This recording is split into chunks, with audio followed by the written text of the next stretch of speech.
You have heard the word before. Submission. And something inside you tightened. Maybe it sounded heavy. Maybe it sounded unfair. Maybe it sounded like losing yourself. And if you are honest, part of you has been afraid of what it really means. Because no one really slows down and tells you the truth. Not the full truth. Not the kind that reaches your heart and not just your ears.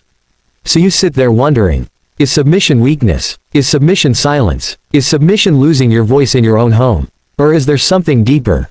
Something powerful? Something most people never understand? Stay with me, because what you are about to hear could change how you see your marriage forever. Submission in marriage has been misunderstood for generations. It has been twisted, misused, even weaponized. Some have used it to control. Some have used it to silence. Some have used it to justify pain. And because of that, many hearts have closed. But God's design was never meant to destroy you. God's design was meant to build something unbreakable. You cannot understand submission until you understand this first truth. Submission is not about control.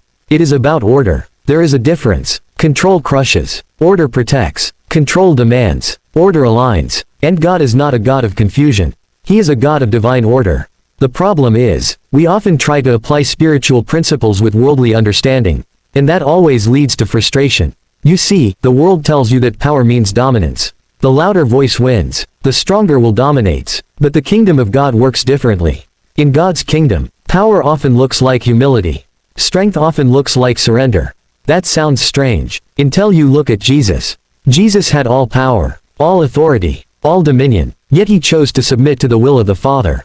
Listen to this, not my will, but yours be done. That is not weakness. That is the highest form of strength. So when you hear the word submission, do not think small. Do not think inferior. Think Christ. Because submission begins with him.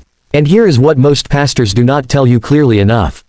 Submission is mutual before it is directional. Let that sink in. Before God ever spoke about wives submitting to husbands, he first spoke about something deeper. Submit to one another out of reverence for Christ. Ephesians 5:21. Did you catch that? Submit to one another. Not one above the other. Not one silencing the other. Not one diminishing the other.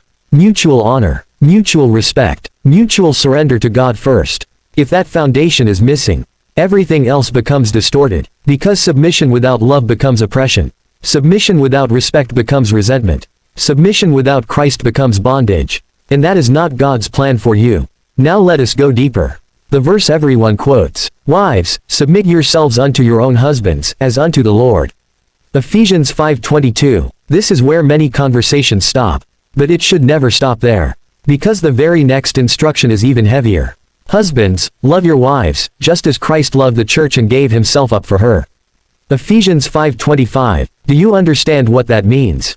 Christ did not dominate the church. He died for the church. He sacrificed. He served. He covered. He protected. So if submission feels like a burden, ask yourself this question: is love present in the same measure? Because when a man truly loves like Christ, submission does not feel like losing. It feels like resting in safety. But here is the reality most people avoid. Not every marriage reflects that ideal. Not every husband leads with Christ-like love. Not every wife trusts easily. And that is where the tension lives. Because you are trying to walk out a divine principle in an imperfect situation. And that is hard. Very hard. So what does submission look like in real life? It does not mean you have no voice. It does not mean you have no opinion. It does not mean you accept abuse. Let me say that again. Submission does not mean accepting abuse. God never designed you to be harmed in the name of obedience. If there is harm, if there is fear, if there is destruction, that is not submission. That is brokenness. Submission is not about shrinking. It is about alignment. It is choosing unity over ego. It is choosing peace over pride. It is choosing trust over control. And yes, sometimes it is difficult, because your flesh wants to fight. Your pride wants to win. Your emotions want to react. But submission calls you higher. It calls you to respond, not react. It calls you to trust God, even when you do not fully understand your spouse. And that is where the real battle is. Not between you and your partner, but between your faith and your fear. Because submission requires trust, not just in your spouse, but in God. Trust in the Lord with all your heart and lean not on your own understanding. Proverbs 3:5. That means even when things do not make sense, you are anchored in something greater. Now let us talk about something deeper.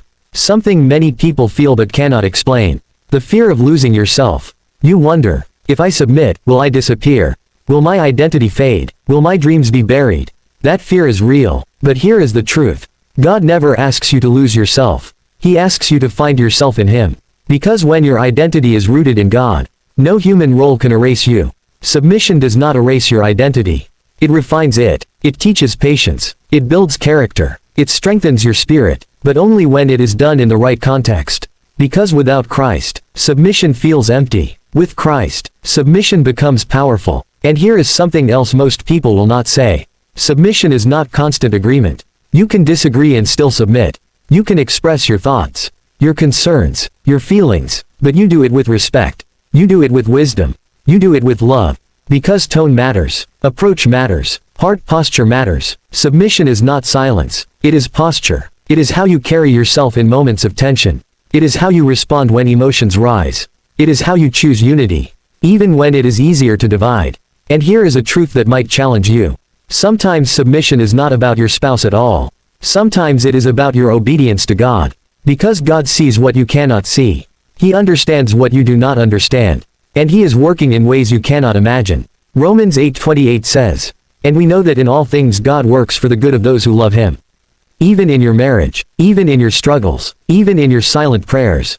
But here is the balance. Submission does not cancel accountability.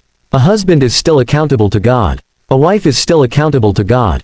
No one escapes responsibility. So if submission is being demanded without love, something is out of alignment. If leadership is being used to control, something is out of alignment. Because true leadership looks like Christ, and true submission responds to Christ. Now let me speak to your heart. Because maybe you are tired. Maybe you have tried. Maybe you have prayed. Maybe you have hoped things would change. And they have not. You feel unseen, unheard, unappreciated, and the word submission feels like another weight on your shoulders. I hear you, but I want you to hear this. God sees you. Every sacrifice, every tear, every silent prayer, nothing is wasted, but you must also guard your heart, because submission should never cost you your peace with God. It should never push you into bitterness. It should never harden your heart. Because once your heart hardens, connection dies. So what do? You stay rooted in God. You build your strength in Him. You set boundaries where necessary. You seek wisdom. You do not walk blindly. Because even Jesus walked with wisdom. He loved deeply, but He also discerned wisely. Submission without wisdom becomes dangerous. But submission with wisdom becomes powerful. And here is something that might surprise you. Submission can transform a marriage. Not by force, not by manipulation, but by influence. Because a peaceful spirit speaks louder than constant conflict. A gentle response can soften a hard heart. Gentle words turn away wrath, but harsh words stir up anger. Proverbs 15:1. That does not mean instant change. It does not mean overnight miracles. But it creates space for God to move. And sometimes, that is what your marriage needs most. Space for God to work. Because you cannot change your spouse. You can only change how you show up. And when you show up aligned with God, something shifts. Maybe slowly, maybe quietly, but something shifts. Now let me challenge you one more time. Do not let the world define submission for you. The world sees it as weakness. God sees it as strength. The world sees it as loss. God sees it as alignment. The world sees it as control.